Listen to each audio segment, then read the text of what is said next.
It's a lot of that going on. So I definitely appreciate you so And it's much. always HR's fault when stuff doesn't. Oh, well, All yeah, Go ahead. yeah, Go yeah. ahead. It's, well, why didn't we fill this role? Did you not tell them about the 15 candidates I sent you? Hmm. Oh, that part didn't get disseminated. Okay, cool. And I have a folder for every last one of my positions.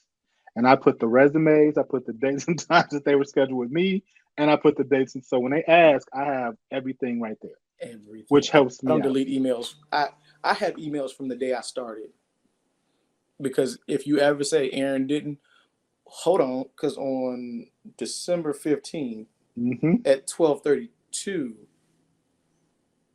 yeah. I'm with you. I come wholeheartedly. I'm with you. And it sucks we have to be that way, but as I mentioned earlier, HR, while fantastic, is a very thankless job. And I'm not one of those people that need kudos.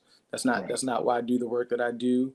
But I will tell anyone who's listening, or is thinking about joining the HR ranks, this is not a position if you need constant reassurance, if you need somebody to tell you good job, and that sounds crazy.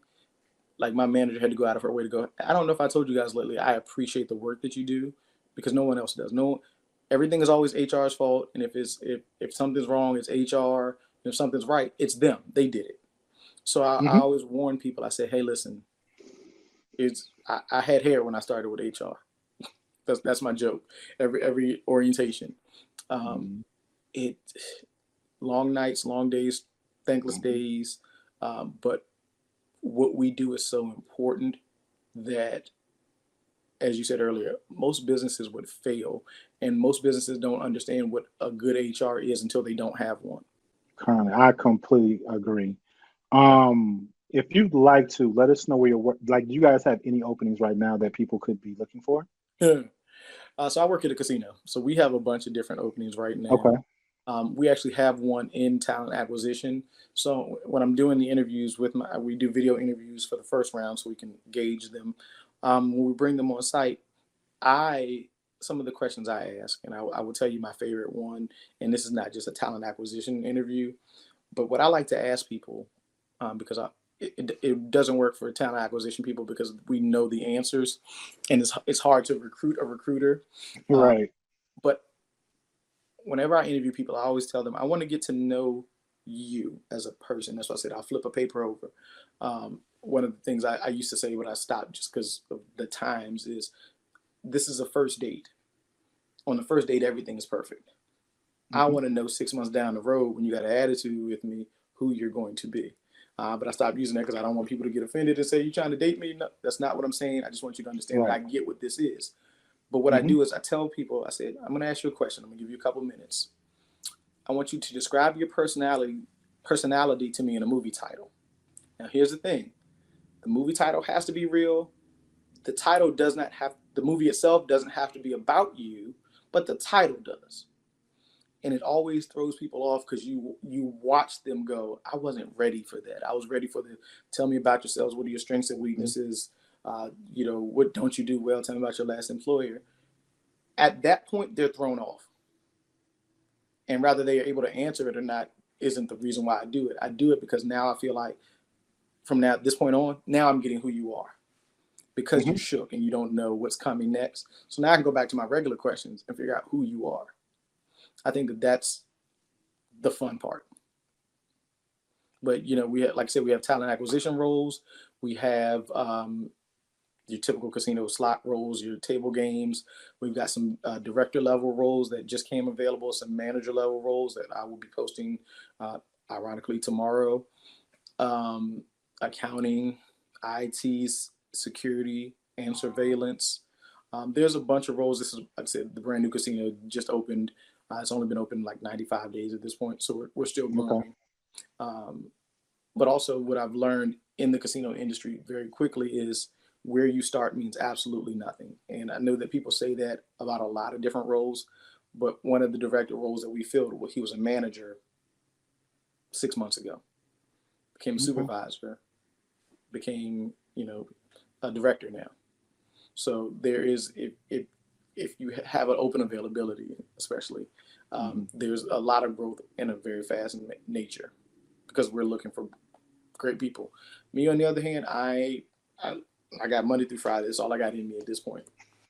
Consistently, I'll give, I do weekends or a part-time job, but that's all I got. So Okay. Where can they find the positions? they would be on riverscasinoportsmouth.com. So if Okay. anybody's in the local Hampton Roads area, we are hiring. I will tell people this is different than any other job that I've had because of how long it takes to get hired. Um, Typically, it's, oh, I made an offer to you. You put your 2 week notice in if you're currently working, and I can get you started after a background check.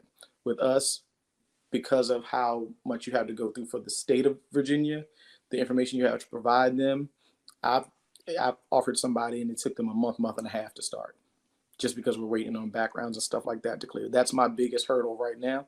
It's not finding the people; it's finding the people and them doing all of the things I need, and that's literally every role. So if you think I've hired a server, and typically your server, that's they're thinking they could start next week. Right.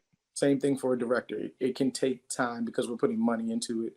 Every employee minimum we spend $500 on to get them a license, and you can see how that can multiply. So it's a lengthy process. Okay. Okay. Perfect. Well, again, thank you so much for your time. I think I learned a little bit, and I know people that don't understand DNI will now have a better grasp. Um, is there anything else you want to say before we log out? Yeah, I was actually wanted to ask you a question. Oh, go ahead. What is your favorite part about being in HR? My favorite part, there's two things. So the first part is I can help somebody. I can help you start your career, further your career, or tell you what you're doing wrong and not in order to not to get to the next step. The other part is the one thing that does not make this job thankless is when somebody is really, really appreciative because they got their first job. Or like I've had people cry on the phone. I've Mm-hmm. had people want to hug me. Mm-hmm. Let me send you something. What's your address? Because they're just so happy. That's the part. Like you're not going to get it like you said from the hiring managers, from your managers. You're not getting it. The thank comes from the people who genuinely were like out of work for a little while, or the college students. They're so nervous going into the process. I can remember that. I did the same thing going into Yep. the process. So that's where those are the two things that I absolutely love are the people who are genuinely happy that they got that position. I like that part because my thing is I always tell people new hires imprint on their recruiter like a baby animal to the mother for the first time. That's who they know. That's who made the call. That's who did their paperwork. That's who they know in the hallways. I get that Mm-hmm. all day. Hey, Mr. Aaron. Hey, Mr. And I'm like, I feel bad because there's so many people. It's hard to remember names all the Mm-hmm. time. But that's exactly that. That phone call to this day is one of the most exciting parts of it. Hey, just want to have a quick conversation with you. Is now a good time to talk? Because I always believe in closure, good, bad, or indifferent. So I'll call somebody and give them bad news just to make sure that they heard it from me. But that Yep. that phone is, hey, I'd like to offer you the job and then salary that you wanted or more. Those are the things that really do keep you going and bringing on people or seeing them get promoted once they came in and saying, oh yeah, I remember you because I did your paperwork and now you great job. Like stuff like that is really why I love what I do too. So good job. Definitely. Those like you said, just thinking about it, it makes you smile because there are people who are just like, I know I'm not getting this job, or was so nervous, and you see them shaking almost, Mm-hmm. or over the phone, and I'm like, take a minute, get something to drink, Yeah. and I'll tell them, just get up, walk around for a second, come back, you're fine. This Yeah. is not, it's not what you think it is, and they're like, oh, okay. And then when they see that you're a real person, because they're so nervous walking in, you kind of calm them down. So I completely understand. So Oh I yeah. love that There's part. definitely been those where it's like, no, just relax. It's okay. It's okay. Hmm. Look, we're good. I just want to make sure that you're prepared for the next round because they may not be as willing, but like Hmm. this is the energy. I'll tell somebody, give me your personality minus the nervousness. Give me all of Yep. those things. If you give that to them, I can almost guarantee you'll get a job if they do it right. Those are wonderful things. Again, how we got into it is just the my other side of that was saying what's your least favorite part about being HR and talent acquisition.